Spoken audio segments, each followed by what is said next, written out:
Hello, good morning to all my dear students. I am Sunil Maurya. आज बच्चे हम लोग 12th क्लास के टॉपिक इनवर्स ट्रिग्नोमेट्रिक फंक्शन के बारे में डिस्कशन करेंगे। फंक्शन के बारे में मैंने बच्चे डिस्कशन किया था। आज मेरा जो टॉपिक स्टार्ट हो रहा है वो इनवर्स ट्रिग्नोमेट्रिक फंक्शन के बारे में है। ठीक है, क्योंकि ये फंक्शन से ही रिलेटेड टॉपिक है तो हम लोग इसको देखते हैं कि हमें इनवर्स ट्रिग्नोमेट्रिक फंक्शन में क्या क्या करना पड़ता है। उम्मीद है बच्चे आप लोगों ने कॉपी और पेन लेके बैठा होगा। ठीक है, अब हम लोग अपने टॉपिक पे देखते हैं। तो आप लोग हेडिंग लगा लो, इनवर्स ट्रिग्नोमेट्रिक फंक्शन।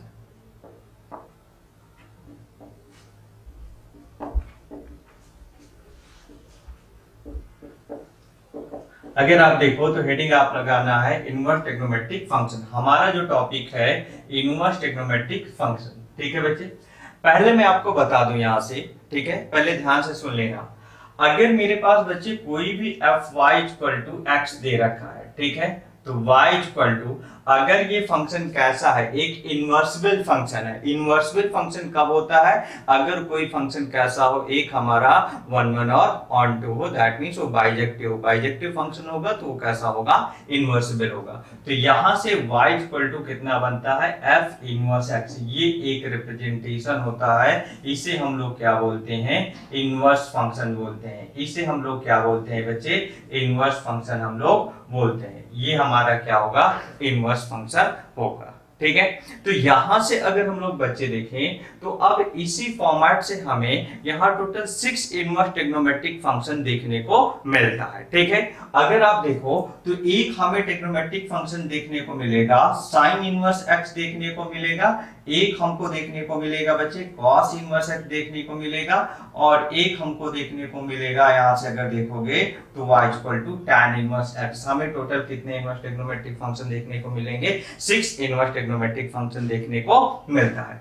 अब अगर यहां से इसी फॉर्मेट से देखें तो y इक्वल टू एक क्या मिलेगा बच्चे? cot इनवर्स x, और एक क्या मिलेगा? y equal to sec inverse x, और एक क्या मिलेगा? y equal to cosec inverse x। ये 6 इनवर्स ट्रिग्नोमेट्रिक फंक्शन मिलते हैं। अब बच्चे ये कब किस फॉर्मेट से मिलेंगे अभी हम इनके बारे में समझेंगे। अभी सिर्फ आप ये देख के चलो कि टोटल कितने इनवर्स ट्रिग्नोमेट्रिक फंक्शन मिलते हैं हमें। टोटल बच्चे हमें 6 इनवर्स ट्रिग्नोमेट्रिक फंक्शन हमको देखने को स्टैंडर्ड फॉर्म में मिलेंगे। ठीक है, अब हम लोग आगे बातों को समझते हैं। सबसे पहला जो हमें अब समझना है बच्चे, साइन इनवर्स एक्स से कहानी हमें देखनी है कि साइन इनवर्स एक्स की कहानी क्या है।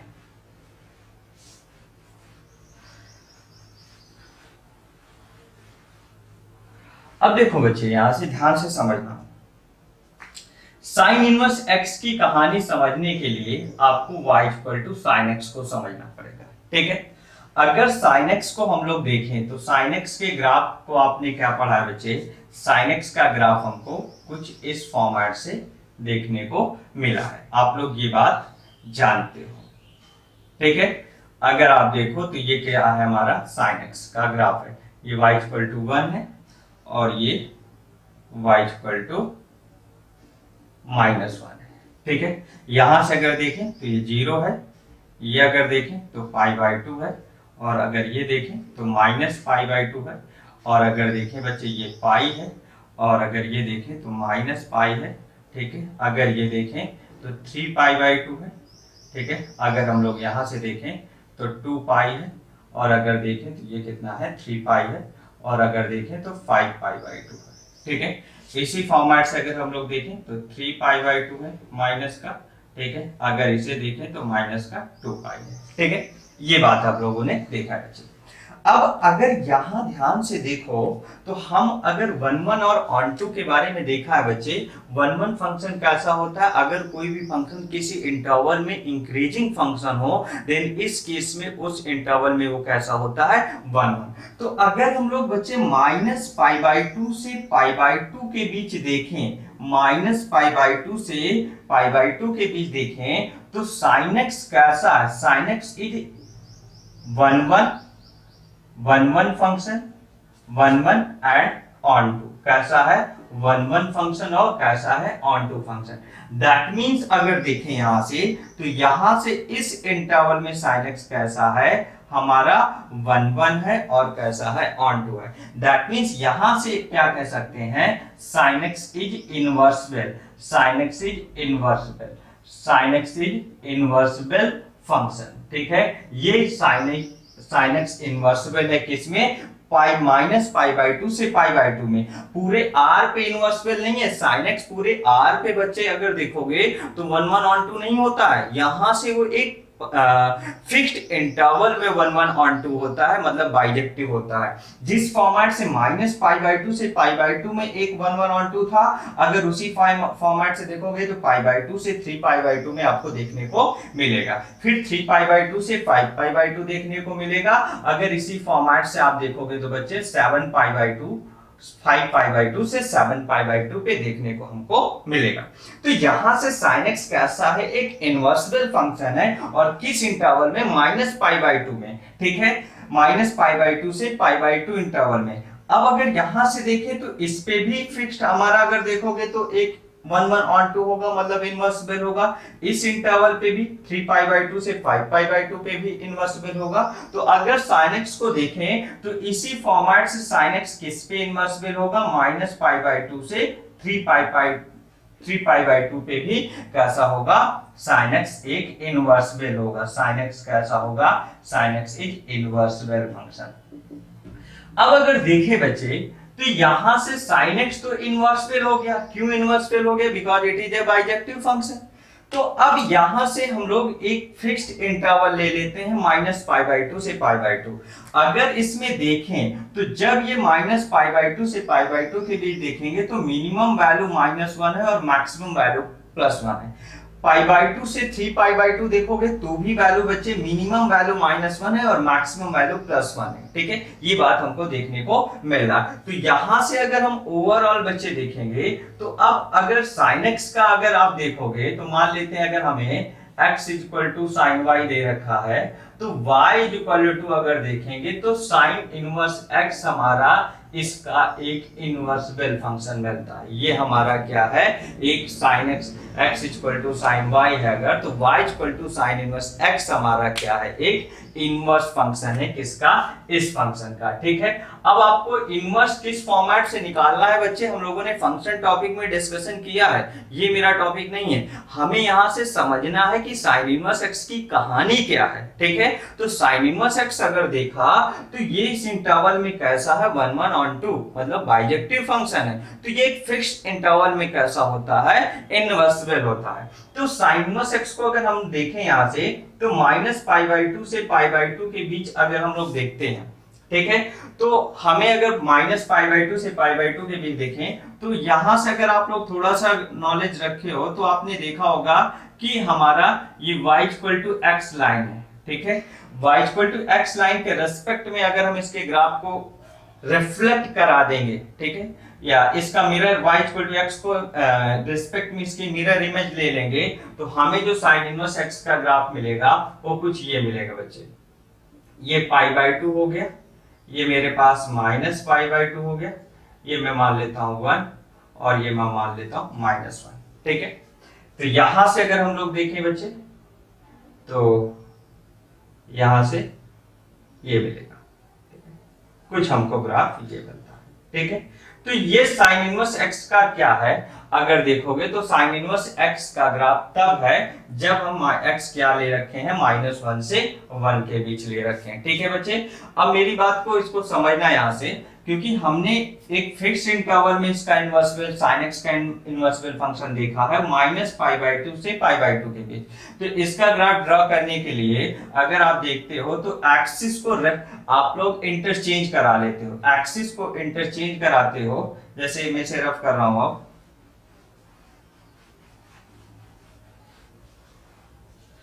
जैसे अगर हम लोग देखें ये x है और ये y है, तो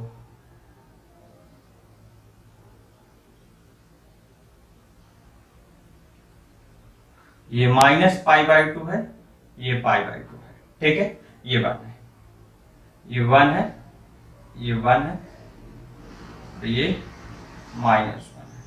ठीक है बच्चे, अब यहां से अगर देखें ये 1 और ये -1, तो अगर हम लोग देखें तो अब एक्सिस को इंटरचेंज करा देंगे, इसे हम वाई एक्सिस बना देते हैं, इसे हम एक्स एक्सिस बना देते हैं। ठीक है, एक्सिस को जब इंटरचेंज कराएंगे तो y इक्वल टू एक्स के रिस्पेक्ट में जब हम लोग इसकी मिरर इमेज लेते हैं तो हमको ग्राफ जनरली इसका ये मिल जाता है। ठीक है, अगर इसका मिरर इमेज देखोगे तो इसका ये इधर रिफ्लेक्शन होगा, इसका मिरर इमेज ये बनेगा और इसका क्या बनेगा बच्चे, इसका हमारा ये बनेगा।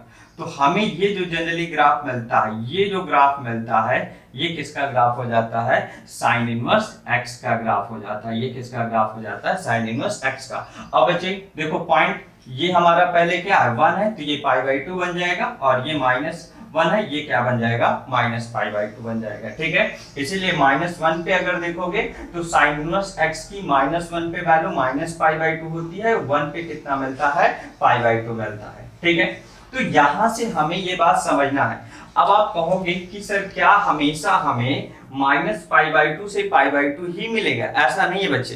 ठीक है, अब अगर देखोगे तो डोमेन -1 से 1 होगा, लेकिन ये रेंज वाला इंटरवल अगर आप देखोगे तो वो हमारा चेंज होता रहेगा बच्चे। ठीक है, क्यों चेंज होता रहेगा, क्योंकि हमने देखा -π/2 से π/2 पे जैसे 1 1 on 2 है, वैसे ही π/2 से 3π/2 पे है, वैसे ही 3π/2 से 5π/2 पे है। तो जिस इंटरवल में आप देखोगे तो अलग अलग हमें यहाँ पे ये वैल्यूज जो इसका रेंज है अलग अलग मिलेगा। लेकिन आप एक फिक्स्ड इंटरवल ले लेते हो, इसे हम लोग क्या बोल देते हैं, प्रिंसिपल वैल्यू ब्रांच बोल देते हैं। इसे हम लोग क्या बोल देते हैं, प्रिंसिपल वैल्यू ब्रांच। एक fixed interval sine inverse x के लिए ले लिया जाता है। ठीक है, जैसे समझना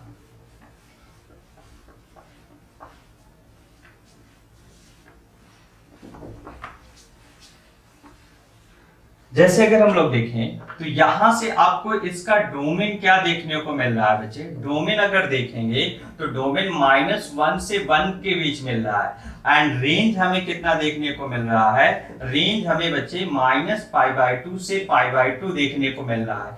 अब ये जो रेंज मिल रहा है ये प्रिंसिपल वैल्यू ब्रांच कहलाता है, ये हमारा प्रिंसिपल वैल्यू ब्रांच कहलाता है। ठीक है, यहां से अगर इसे देखेंगे तो ये प्रिंसिपल वैल्यू ब्रांच है। इसका रेंज अगर आप देखो तो जनरली -3π/2 से -π/2 भी हो सकता है। अगर आप देखोगे तो इसी तरीके से π/2 से 3π/2 भी हो सकता है। अगर आप देखोगे तो 5π/2 से 7π/2 भी हो सकता है। इस तरीके से कुछ भी हो सकता है बच्चे। जिस जिस इंटरवल में sin x हमारा 1 1 और on 2 था, वो सारे के सारे इंटरवल हमारे sin इनवर्स x के लिए रेंज का काम कर सकते हैं। लेकिन हम यहाँ पे बच्चे एक फिक्स्ड इंटरवल लेते हैं, एक प्रिंसिपल वैल्यू ब्रांच लेते हैं, और वो प्रिंसिपल वैल्यू ब्रांच कौन सा होता है, -π/2 से π/2 होता है। इतनी बात आपको समझ के चलना है बच्चे। ठीक है, तो उम्मीद है ये बात समझ गए होंगे। अब एक रही मेन बात बच्चे। ठीक है, इतनी सारी कहानी अलग है, आपको साइन इनवर्स एक्स का ग्राफ याद रखना है, ये मिलता है। ठीक है, -1 से 1 इसका डोमेन मिलता है, -π/2 से π/2 इसका रेंज मिलता है। डोमेन इसका -1 से 1, रेंज कितना हो गया, ये मिल गया। ये जो रेंज है ये क्या कहलाता है बच्चे, प्रिंसिपल वैल्यू ब्रांच कहलाता है। अब इससे रिलेटेड क्वेश्चन समझना।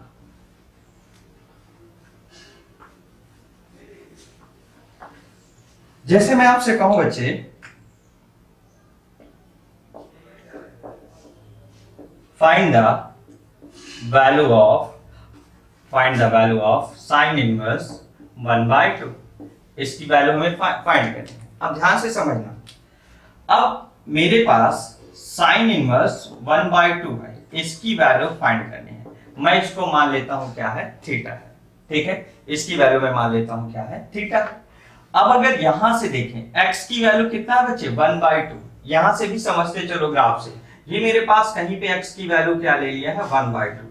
इस 1/2 पे मुझे साइन इनवर्स x की वैल्यू देखनी है, तो मुझे ये वैल्यू मिलेगी। ठीक है, अब अगर देखें यहां से तो ये जनरली अगर थीटा है तो ये जो मेरा ये y एक्सिस पे जो वैल्यू लाइट कर रही है वो थीटा वैल्यू हो गई है, एंगल मिल रहा है।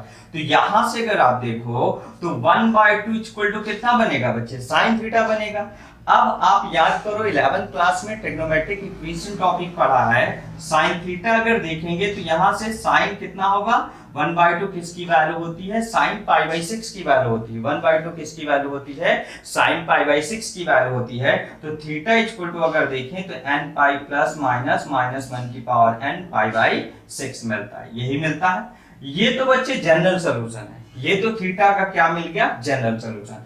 लेकिन आपने यहाँ पढ़ा है, अभी जस्ट पढ़ा कि यहाँ थीटा किससे बिलोंग करेगा, -π/2 से π/2 के बीच बिलोंग करेगा, यही पढ़ा है बच्चे।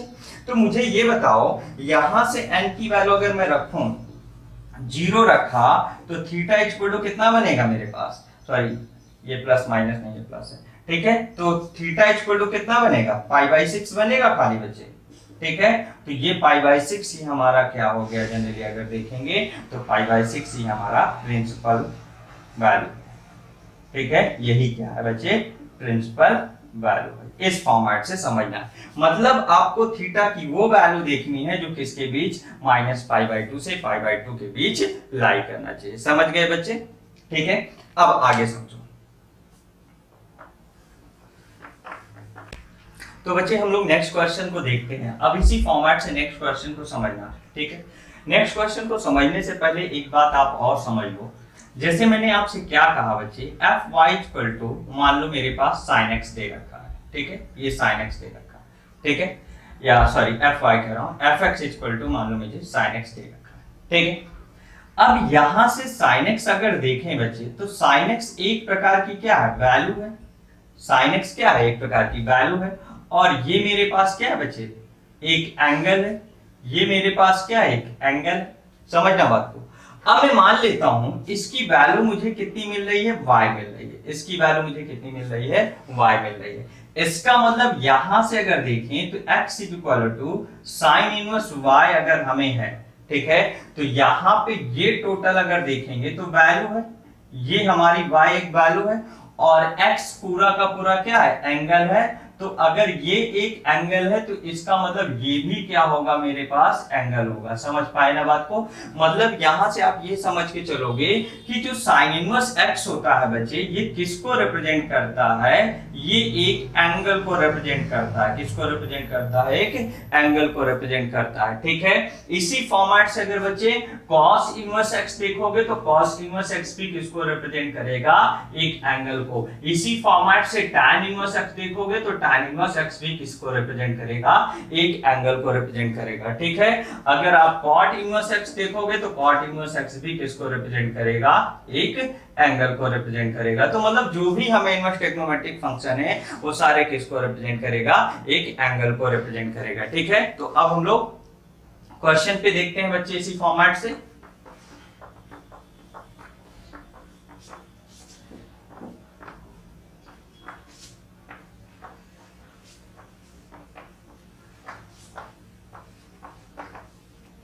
जैसे क्वेश्चन है बच्चे, फाइंड द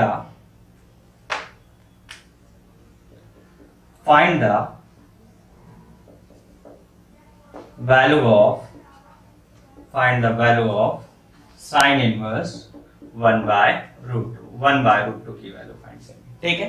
तो अब आप क्या करोगे, एकदम आसानी से इसे समझ सकते हो बच्चे। मैं मान लेता हूं, ठीक है, मैं थीटा मान लेता हूं। थीटा हमें कितना दे रखा है, साइन इनवर्स 1/√2 दे रखा है, ठीक है। साइन इनवर्स 1/√2 ये एक एंगल को रिप्रेजेंट करेगा, तो थीटा हमारे दिमाग में एंगल रहता है, इसलिए हम लोग इसको मान लेते हैं। इसको इधर भेज दिया तो साइन थीटा इक्वल टू कितना बन गया बच्चे, 1/√2, ठीक है। अब आप यहां से जानते हो, अगर 1/√2 देखो तो 1/√2 आप लोगों ने ट्रिग्नोमेट्रिक इक्वेशन में पढ़ा है इस बात को। यहां से थीटा की वैल्यू क्या होगी, अगर देखेंगे तो sin π/4 बनेगा। कितना बनेगा बच्चे, sin π/4। तो अगर यहां से sin π/4 बनेगा तो इसका मतलब थीटा अगर देखेंगे तो n पाई प्लस माइनस 1 की पावर n π/4 होगा, यही होगा। लेकिन बच्चे आपको एक बात ये पता है, ठीक है, we know that हम ये बात जानते हैं, ठीक है, कि थीटा बिलोंग्स टू -π/2 से π/2, ठीक है। प्रिंसिपल वैल्यू ब्रांच यही होता है। तो यहां से अगर हम लोग बच्चे देखें तो n की वैल्यू 0 रखा। अगर n की वैल्यू 0 रखा तो ये वैल्यू कितना हो जाएगा, 0 हो जाएगा, सॉरी ये -1 की पावर 0 1 बनेगा और ये वैल्यू 0, तो थीटा की वैल्यू कितना बनेगा π/4। तो क्या ये वैल्यू हमारी जनरली किसके अंदर बिलोंग कर रही है, -π/2 से π/2 के बीच। तो ये क्या हो गया, हमारा सोल्यूशन हो गया। ठीक है, ये हमारा क्या कहलाता है, प्रिंसिपल वैल्यू कहलाती है। यही क्या कहलाती है, प्रिंसिपल वैल्यू कहलाती है। समझ पाए बात को बच्चे? तो इस फॉर्मेट से हमें क्वेश्चंस को देखना पड़ता है। ठीक है, तो समझ गए होगे। हाँ, अब आप कोई कहेगा सर और वैल्यू रख के देखें। बच्चे 2-3 वैल्यू रख के देख लेते हैं। ठीक है, एक 1 एक -1। ठीक है, देखोगे तो और 0, 3 वैल्यूज में आपको जो जरूरत होती है वो वैल्यू मिल जाती है। इसी फॉर्मेट से और देखते हैं।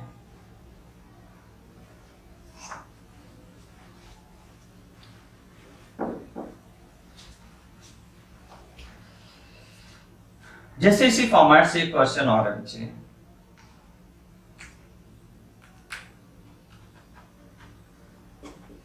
Find the value of sine inverse minus का √3/2, माइनस का √3/2। ठीक है, अब इससे समझना, माइनस का √3/2 है बच्चे, क्या है, माइनस का √3/2। तो थीटा मान लेते हैं, साइन इनवर्स माइनस का √3/2 है। कितना है, माइनस का √3/2। किसी को कोई डाउट? इस साइन इनवर्स को इधर भेज दो तो साइन थीटा इक्वल टू कितना बन गया बच्चे, -√3/2। आपने पढ़ा है √3/2 साइन, माइनस को भूल जाओ, ट्रिग्नोमेट्रिक इक्वेशन का कॉन्सेप्ट है बच्चे। इसीलिए 11th क्लास में मैं बार बार सबको बताता हूं, जो भी बच्चे मुझसे पढ़े हुए हैं, कि ट्रिग्नोमेट्रिक इक्वेशन अच्छे से आना चाहिए, बिकॉज अगेन ये 12th क्लास में मिलता है। तो यहां से अगर देखें बच्चे तो साइन थीटा इक्वल टू -√3/2 है। ठीक है, तो -√3/2 अगर देखें यहां से, तो हमें √3/2 को क्या लिख देंगे, साइन √3/2 किसकी वैल्यू होती है, π/3 की वैल्यू होती है, साइन π/3 की वैल्यू होती है। ठीक है, तो यहां से अगर आप देखो तो साइन थीटा इक्वल टू कितना बनेगा, साइन -π/3। इस माइनस को अंदर भेजना पड़ेगा, इस माइनस को क्या करना पड़ेगा, अंदर भेजना पड़ेगा। आपने ये बात पढ़ रखा है बच्चे, अब दिमाग को बैठा के चलना। साइन -थीटा इक्वल टू कितना मिलता है, -sin थीटा। अब ये फार्मूले आपको याद होने चाहिए। cos -थीटा इक्वल टू कितना बनता है, cos theta, and tan -theta equal to कितना बनता है बच्चे, -tan theta, and cot -theta equal to कितना बनता है बच्चे, -cot theta, and sec -theta equal to कितना बनता है, sec -theta equal to sec theta, and cosec -theta equal to कितना बनता है, -cosec थीटा। ये आपको फार्मूले सारे याद होने चाहिए। ठीक है, इनके बिना अब हमारा काम नहीं चलेगा। तो यहां से अगर हम लोग बच्चे आगे देखें, तो यहां से अब आपको आगे समझते हुए चलना है। Sine theta equal to sine -π/3 मिल गया। अब अगर sine theta equal to sine -π/3 मिल गया, तो यहां से थीटा इक्वल टू कितना बनेगा, थीटा इक्वल टू अगर देखोगे तो n प्लस -1 की पावर n -π/3 बनेगा, यही बनेगा। अब आप यहाँ पे फिर बात जानते हो बच्चे, ये जानते हैं हम लोग, वी नो दैट। अच्छा एक काम कर लो, पहले यहाँ से वैल्यू थीटा की निकाल लो। n इक्वल टू 0 रखा तो थीटा इक्वल टू कितना होगा, ये 0, ये कितना, माइनस का π/3। एक और आप रख लो, n इक्वल टू 1 रख लो तो थीटा इक्वल टू कितना बनेगा, पाई, ये कितना हो गया, माइनस माइनस प्लस, तो कितना हो गया, पाई प्लस π/3। तो कितना हो गया, अगर देखोगे तो 4 π/3। ठीक है, तो 4 π/3 कितना मिल गया, 4 π/3। n के प्लेस में 1 रखा, पाई, फिर ये 1 रखा तो ये -1 होगा, और ये माइनस प्लस, तो प्लस हो गया, तो पाई प्लस π/3 कितना हो गया, 4 π/3। लेकिन क्या ये हम लोग जानते हैं, वी नो दैट, हमें ये बात पता है कि थीटा बिलोंग्स टू -π/2 से π/2। इसका मतलब फाइनल अगर आंसर देखेंगे तो final answer theta equal to कितना बनेगा, -π/3। समझ पाए बात को? ये बच्चे कॉन्सेप्ट होता है, इस फॉर्मेट से हम लोग क्वेश्चंस को समझते हैं। ठीक है, ये बात क्लियर हो गई होगी। अब नेक्स्ट क्वेश्चन देखना बच्चे इसी तरीके से।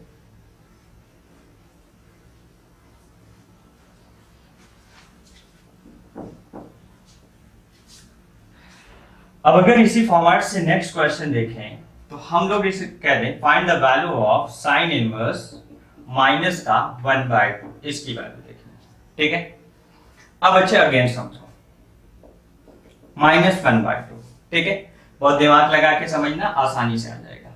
साइन इनवर्स -1/2 को मैं मान लेता हूं बच्चे किसके इक्वल है, थीटा के, बिकॉज ये एक एंगल है तो किसके इक्वल होगा, थीटा के इक्वल होगा। इसको किधर भेज देते हैं बच्चे, राइट हैंड साइड, तो -1/2 इक्वल टू कितना बन गया बच्चे, साइन थीटा। कोई डाउट किसी को, मतलब साइन थीटा इक्वल टू कितना बन गया बच्चे, -1/2 मिल गया। कोई डाउट। यहां से अगर देखें तो 1/2 साइन में किसकी वैल्यू है, अगर हम देखें तो 1/2 साइन में अगर बच्चे देखोगे तो आपको पता है साइन π/6 की वैल्यू है।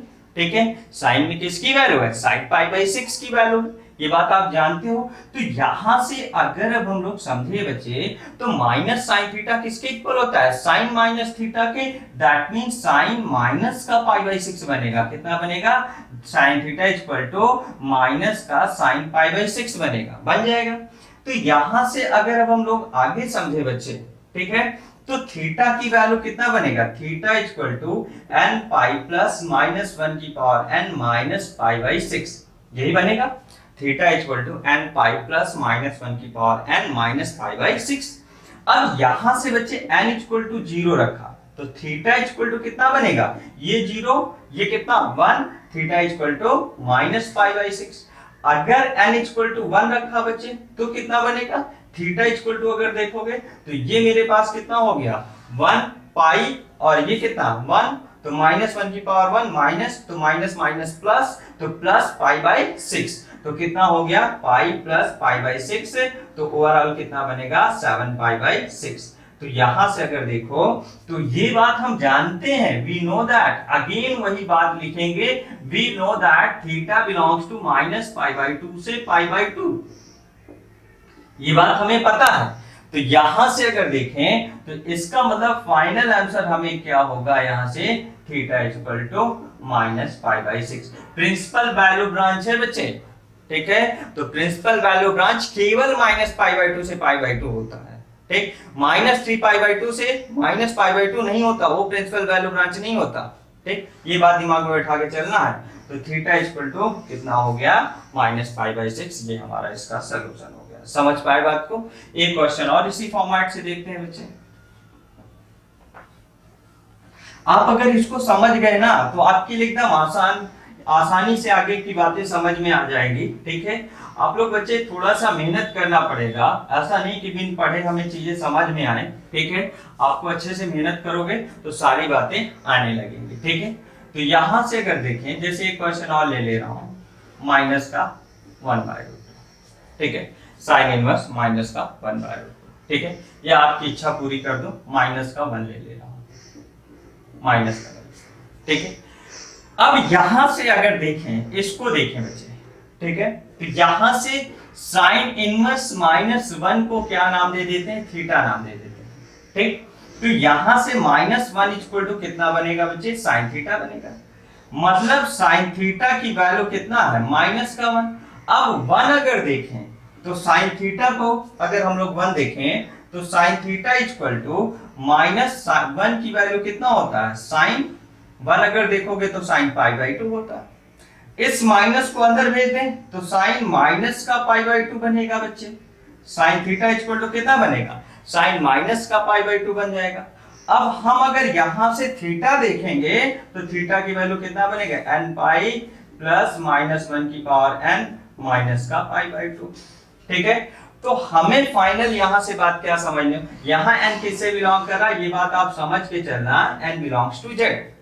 तो यहां से अब हम क्या समझ के चलते हैं बच्चे, अगर देखो n की वैल्यू अगेन 0 रखा तो थीटा की वैल्यू क्या बनेगा, माइनस का π/2, और अगर n की वैल्यू 1 रखा तो पाई और ये माइनस, तो ये कितना हो गया माइनस माइनस प्लस। ठीक है, तो pi theta equal to pi plus π/2, मतलब कितना हो गया 3π/2, ये बनेगा। समझ पाए बात को। तो फाइनल यहां से हम क्या कह सकते हैं, यही बात हम फिर समझेंगे, we know that theta belongs to -π/2 से π/2, यही हमें पता है बच्चे। तो यहां से आंसर अगर देखोगे तो फाइनल आंसर कितना होगा, थीटा इक्वल टू -π/2। इस फॉर्मेट से क्वेश्चंस को हमें समझना पड़ता है। ठीक है बच्चे, समझ गए होगे। ठीक है, तो यहाँ तक हो गया होगा। अब हम लोग बच्चे नेक्स्ट वीडियो में देखेंगे इसके आगे कि कॉस इनवर्स एक्स की कहानी क्या है। ठीक है, तो ये बात यहीं तक। ठीक, जो भी बच्चे आपके फ्रेंड सर्कल में हैं, अगर उन्होंने मेरा यूट्यूब चैनल को सब्सक्राइब किया है तो अच्छी बात है, अगर नहीं किया है तो उन्हें बताएं और मेरे चैनल को सब्सक्राइब कराएं। आपको एक से एक अच्छे कंटेंट बच्चे मिलेंगे। साथ में बच्चे अब आपको एक बात और यहाँ समझ के चलना है, आरएसएस इंस्टीट्यूट का ऐप भी आ चुका है, तो ये सारे कोर्सेस अब आपको ऐप में मिलेंगे। ठीक है, तो आपको ऐप डाउनलोड करना पड़ेगा। प्ले स्टोर में जाके आप लोग आरएसएस इंस्टीट्यूट टाइप करोगे, आरएसएस और इंस्टीट्यूट दोनों कैपिटल लेटर्स में होंगे। आरएसएस और इंस्टीट्यूट के बीच गैप देना रहेगा, आपको मेरा चैनल मेरा ऐप आपको दिख जाएगा। ठीक है, तो y = cos x अगर देखें तो इसका ग्राफ हमें क्या मिलता है, ये x एक्सिस है और ये मेरे पास y एक्सिस है। वो ध्यान से समझना, ये मैं मान लेता हूं बच्चे क्या है, y = 1 है, और ये मैं मान लेता हूं क्या है मेरे पास y = -1 है। ठीक है, तो यहां से अगर हम लोग देखें तो ये हमारा क्या हो गया, अगर जनरली हम लोग देखें तो ये हमारा cos x का ग्राफ है। ठीक है, यहां से ये 0 है, ये π/2 है। ठीक है, और ये मेरे पास पाई है, और ये मेरे पास कितना है 2π है, और ये मेरे पास कितना है 3π/2 है, और ये मेरे पास कितना है 5π/2 है। समझे बात को, ये मेरे पास कितना है -π/2 है, ये मेरे पास कितना है बच्चे माइनस का पाई है, ये मेरे पास कितना है बच्चे -2π है, और ये मेरे पास कितना है -3π/2 है। समझ पाए बात को। अब अगर देखिए बच्चे, ये -1 है और ये मेरे पास +1 है। ठीक है, ये -1 है और ये मेरे पास +1 है। इसका मतलब इसकी मिनिमम वैल्यू कितनी होगी -1 एंड मैक्सिमम वैल्यू कितनी होगी +1, यही होगा बच्चे। अब अगर यहां से बात को समझें तो 0 से पाई के बीच की कहानी को देखो, तो 0 से पाई के बीच cos x कैसा है, एक डिक्रीजिंग फंक्शन है। cos x कैसा है, डिक्रीजिंग फंक्शन है। और पाई से 2 पाई कैसा है, एक हमारा इंक्रीजिंग है। पाई से 2 पाई कैसा है, एक इंक्रीजिंग है। यहाँ पे कैसा है, इंक्रीजिंग है, और अगर यहां से देखें तो यहाँ पे कैसा है, डिक्रीजिंग है। इसका मतलब ये हुआ बच्चे, अगर हम लोग देखें कि 0 से पाई के बीच डिक्रीजिंग फंक्शन है, दैट मींस 0 से पाई के बीच एक ऐसा है हमारा एक डिक्रीजिंग है, इसका मतलब 1 1 एंड ऑन 2 है। ठीक है, अगर 1 1 एंड ऑन 2 है किस इंटरवल में 0 से पाई के बीच और रेंज -1 से 1 के बीच अगर देखें, तो अगर हम cos x को देखें बच्चे, f such that cos x, ठीक है, f such that या cos x such that अगर हम लोग देखें f ही ले लो, f such that अगर देखें तो 0 से पाई टेंड्स टू -1 से 1, इसके बीच अगर देखें, ठीक, जहां पे fx क्या है मेरे पास cos x है। ठीक, cos x, then cos x is bijective function. कैसा है बच्चे, cos x एक बाइजेक्टिव फंक्शन है। cos x एक बाइजेक्टिव फंक्शन है। अगर cos x एक बाइजेक्टिव फंक्शन होगा, therefore it is invertible. It is invertible. ये कैसा होगा बच्चे, एक इनवर्सिबल फंक्शन होगा। ये कैसा होगा, एक इनवर्सिबल फंक्शन होगा। अगर ये इनवर्सिबल फंक्शन होगा, जिस फॉर्मेट से बच्चे 0 से पाई के बीच इनवर्सिबल है, उसी फॉर्मेट से पाई से 2 पाई के बीच होगा। उसी फॉर्मेट से आप देखोगे 2 पाई से 3 पाई मिलेगा एंड 3 पाई से 4 पाई मिलेगा। इस फॉर्मेट से ये कैसा होगा, एक इनवर्सिबल फंक्शन।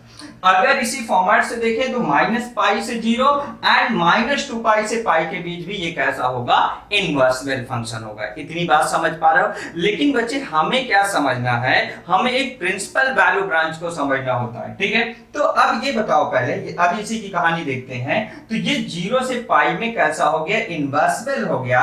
दैट मींस यहां से अगर देखेंगे तो cos x का इसका जो इनवर्स फंक्शन देखेंगे, इसका इनवर्स फंक्शन हम लोग देख चुके हैं। इसका इनवर्स फंक्शन हमें कितना बनेगा बच्चे, अगर हम लोग देखें inverse function f inverse x equal to कितना बनेगा, cos इनवर्स x बनेगा। इसका इनवर्स फंक्शन कितना बनेगा, f inverse x equal to cos inverse x बनेगा। एंड cos इनवर्स x कैसे डिफाइंड होगा, f इनवर्स दैट -1 से 1 टेंड्स टू हमारा 0 से पाई, ये हमारा डिफाइंड होने का केस होगा बच्चे। ठीक है, हमारा ये क्या होगा बच्चे, डिफाइंड होने का केस होगा। समझ पाए बात को? That means cos inverse x is defined into defined between -1 to 1 and having range 0 to pi, minimum value 0 and the maximum value is pi। ठीक है, ये बात समझ गए होंगे बच्चे। अब अगर यहां से देखें, ये बात एकदम ध्यान से समझते चलना। अब हम इसके एक पार्ट को लेते हैं। ठीक है, जिस फॉर्मेट से हमने 0 से पाई देखा वही फॉर्मेट पाई से 2 पाई है, यही कहानी 2 पाई से 3 पाई के बीच चलेगी। लेकिन हमें बच्चे जो देखना होता है, ये जो हमें इंटरवल मिल रहा है ये प्रिंसिपल वैल्यू ब्रांच कहलाता है। ये हमें क्या कहलाता है, प्रिंसिपल वैल्यू ब्रांच कहलाता है। ठीक है, तो हमें जनरली जो cos x को समझना है वो किस में देखना है, cos इनवर्स x को हमें किस में समझना है, प्रिंसिपल वैल्यू ब्रांच में समझना है। किस में समझना है, cos इनवर्स को प्रिंसिपल वैल्यू ब्रांच में देखना है। और इसकी प्रिंसिपल वैल्यू ब्रांच क्या होती है, 0 से पाई मिलती है। ठीक है, ये बात समझ गए होंगे बच्चे। अब यहां से आगे देखो। अब अगर आगे देखें बच्चे, तो यहां से इसी ग्राफ से हम लोग आगे समझेंगे। अब मैं आपको cos इनवर्स x का ग्राफ ट्रेस कैसे करना है वो सिखाऊंगा। ठीक है, देखो यहां से बच्चे ये x एक्सिस है और ये y एक्सिस है, कोई डाउट है? ये x एक्सिस है एंड y एक्सिस है। अब अगर देखें तो ये 0 है एंड दिस इज पाई। ठीक है, थोड़ा और दूर कर लेते हैं, pi and this is pi by 2। कोई डाउट है बच्चे? अगर इसका ग्राफ देखेंगे तो इसका ग्राफ कुछ इस फॉर्मेट में आपको मिलेगा। Minimum value is -1, minimum value is -1 and the maximum value is +1 and the maximum value is +1। Maximum value is +1। Maximum value कितना है बच्चे, +1। यही सीखा आपने, यही तो 0 से पाई के बीच ग्राफ पढ़ा है। अब यहां से करते क्या है बच्चे, जब हम लोग इनवर्स का ग्राफ ट्रेस करते हैं, ठीक है, तो जनरली हमें काम क्या करना पड़ता है, इसकी एक्सिस को इंटरचेंज करा दे रहे हैं। ये एक्स एक्सिस कर दे रहे हैं और हम लोग ये क्या कर दे रहे हैं, इसको वाई एक्सिस कर दे रहे हैं। ठीक है, अगर इसको एक्स एक्सिस कर देंगे, इसको वाई एक्सिस कर देंगे, तो इस ग्राफ को अगर आप ऐसे बेंड कर दोगे, इसको आप अगर बेंड कर दोगे, ठीक है, इसको आप बेंड करोगे तो इसका ग्राफ कुछ हमें जो बनेगा यहां से ये समझना, ये एक्स एक्सिस होगा और ये वाई एक्सिस होगा। ठीक है, यहां तक समझ रहे होगे बच्चे। यहां से अगर देखेंगे तो ये मेरे पास 0 है और ये मेरे पास पाई है। इसका जो हमें ग्राफ नियर अबाउट बनेगा ये पाई बाय 2। ठीक है, यहां से ये वैल्यू -1 और इधर वैल्यू मैक्सिमम +1। ठीक है, यहां तक समझते चलना बच्चे।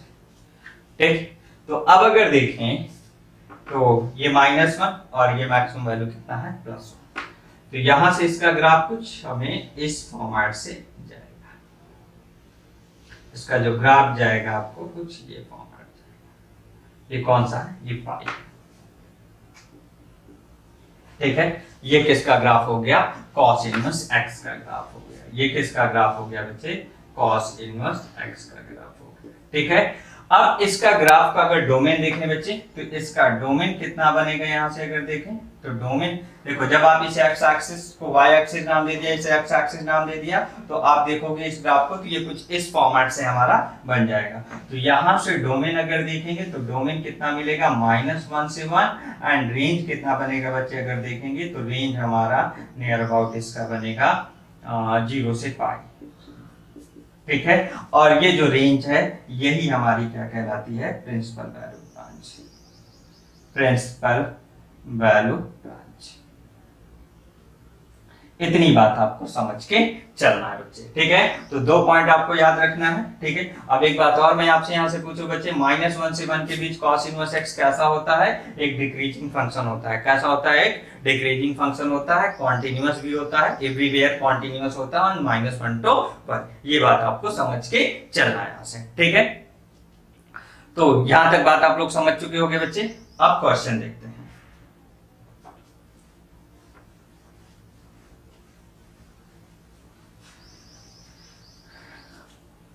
अब इसका क्वेश्चन देखना, मैं इसे लिखा रहने दे रहा हूं, ठीक है, यहीं से समझना। जैसे क्वेश्चन कहा जा रहा है, find the value of cos inverse 1/2। इसकी वैल्यू हमको फाइंड करनी है। हमें किसकी वैल्यू फाइंड करनी है? cos इनवर्स 1/2 की वैल्यू फाइंड करनी है, ठीक है। cos इनवर्स 1/2 की वैल्यू फाइंड करनी है, यहां से समझना बच्चे। अब अगर cos इनवर्स 1/2 की वैल्यू फाइंड करनी है, तो मैं आपको पहले बता चुका हूं ये बात कि ये क्या होता है बच्चे? एंगल होता है। अगर ये एंगल है दैट मींस ये भी हमें किसके इक्वल मिलेगा? एंगल के ही इक्वल मिलेगा। आप लोग ये बात समझ चुके हो, फंक्शन टॉपिक में आपने देखा है। अब अगर यहां से देखें तो cos थीटा इक्वल टू कितना बन रहा है? 1/2 बन रहा है। cos थीटा इक्वल टू कितना बन रहा है? 1/2। अब आप लोग ट्रिग्नोमेट्री में बच्चे पढ़ चुके हो, ये बात आपको याद होना चाहिए। cos theta equal to cos alpha होगा, तो theta equal to 2n pi plus minus alpha होगा। ये सारे कॉन्सेप्ट आपको बच्चे पता होना चाहिए। जब तक कि आपको कॉन्सेप्ट पता नहीं होगा, हमारा काम नहीं बन पाएगा। अब यहां से समझो, मैं आपको ये बात बता चुका हूं। यहां पे अगर देखो, वेयर थीटा किसके बीच बिलोंग करेगा? Theta belongs to 0 to pi. Theta किसके बीच बिलोंग करेगा? 0 से पाई के बीच बिलोंग करेगा। यहाँ पे थीटा अगर देखेंगे तो थीटा किससे बिलोंग करेगा? 0 to पाई बिलोंग करेगा। अगर थीटा 0 to पाई बिलोंग किया, इसका मतलब ये बात समझना बच्चे, यहां से cos थीटा इक्वल टू कितना है? 1/2। तो cos थीटा इक्वल टू 1/2 को cos में क्या लिख सकते हैं बच्चे? अब थीटा समझना 0 से पाई, और 0 से पाई अगर थीटा है तो cos की वैल्यू 1/2 0 से पाई के बीच किसकी होती है? याद करो, आपको याद होना चाहिए। अगर याद नहीं है तो याद रखना, cos 30 की वैल्यू cos 60 की वैल्यू हमारी क्या होती है? 1/2 होती है। और cos 60 को क्या कहते हैं बच्चे? cos π/3 कहते हैं। क्या कहते हैं? cos π/3 कहते हैं। क्लियर है यार? याद, पाई की वैल्यू 180 तो कितना हो गया? 60। तो यहां से अगर हम देखें तो थीटा इक्वल टू कितना बनता है? 2n पाई प्लस माइनस π/3 बनेगा, प्लस माइनस π/3 बनेगा। लेकिन आप n की वैल्यू 0 रख दो, तो n की वैल्यू 0 रखोगे तो थीटा इक्वल टू हमें फाइनली प्लस माइनस π/3 बनेगा। और अगर आप यहां से देखोगे तो ये बात आपको दिमाग में बैठा के रखना है, हमें सिर्फ क्या लेना है? सिंस थीटा बिलोंग्स टू 0 से pi, therefore theta equal to सिक क्या लेना है बच्चे? π/3 लेना है। And this is called a principal value, ठीक है। यही हमारी क्या कहलाती है? प्रिंसिपल वैल्यू कहलाती है। यही हमारी क्या कहलाती है बच्चे?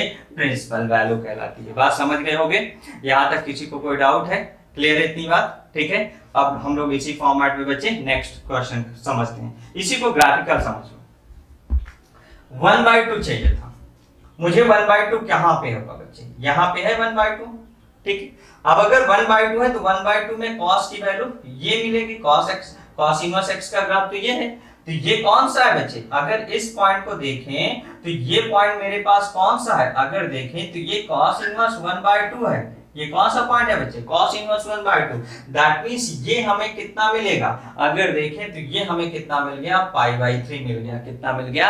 π/3। तो ग्राफिकल भी समझ सकते हो कि cos इनवर्स 1/2 कहां पे होगा बच्चे, ठीक है। आपको कॉन्सेप्ट समझ के चलना है कि किस फॉर्मेट में किस तरीके से अप्रोच लगाई जाती है और कैसे हमें सोचना पड़ता है क्वेश्चन में, ठीक है। अगर आप समझ गए तो एकदम आसान है आपके लिए, इसमें ज्यादा आपको डिफिकल्ट नहीं लगेगा, या ज्यादा आपको ऐसा दिमाग नहीं लगाना बहुत कुछ सोचना या हमें तब आएगा, सब कुछ नहीं, एकदम सिंपल वे में आएगा। बस आपको थोड़ा दिमाग को कंसंट्रेट करके रखना है।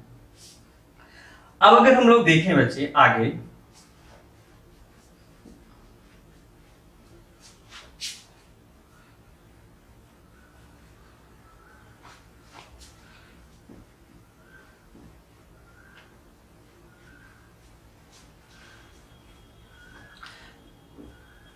जैसे इसी फॉर्मेट से फाइंड द वैल्यू ऑफ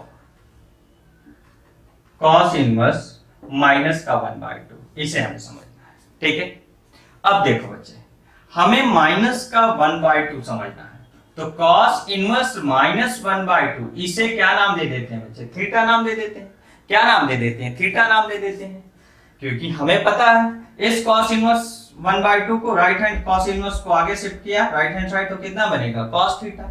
यहां से cos थीटा। अब याद रखो यार, 1/2 किसकी वैल्यू है? π/3 की वैल्यू है। किसकी वैल्यू है? π/3 की, cos π/3 की। ये बात समझ गए?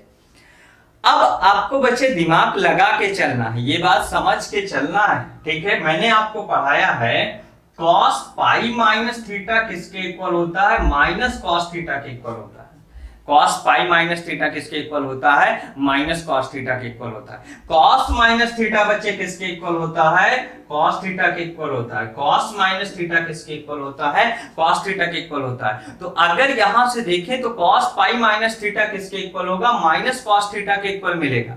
बात समझ रहे हो ना? तो दैट मींस यहां से क्या समझना है, इस माइनस cos π/3 को आपको क्या लिखना है? यहां से cos पाई माइनस π/3 लिखना है। समझ पाए? ठीक है, बिकॉज थीटा हमें यहां से पता है, थीटा किसके बीच लाई करेगा? Theta belongs to 0 to pi.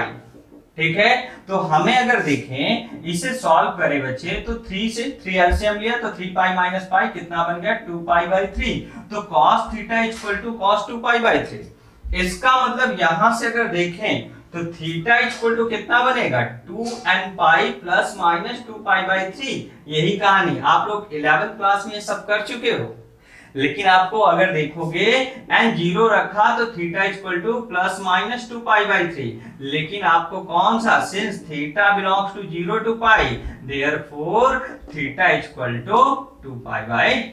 Theta की वैल्यू कौन सी लेनी है? 2 पाई/3 के बीच की लेनी है। समझ पाए बात को बच्चे? इस फॉर्मेट से क्वेश्चन करते हैं। तो ये हमारा क्या कहलाता है? प्रिंसिपल वैल्यू कहलाती है। This is called principal value. कोई डाउट है बच्चे?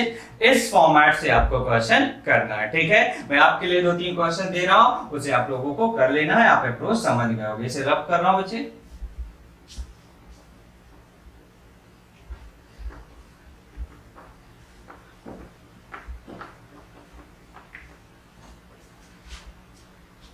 Find the value of cos inverse 1/√2। ठीक है, क्वेश्चन दूसरा है बच्चे इसी फॉर्मेट से, find the principal value of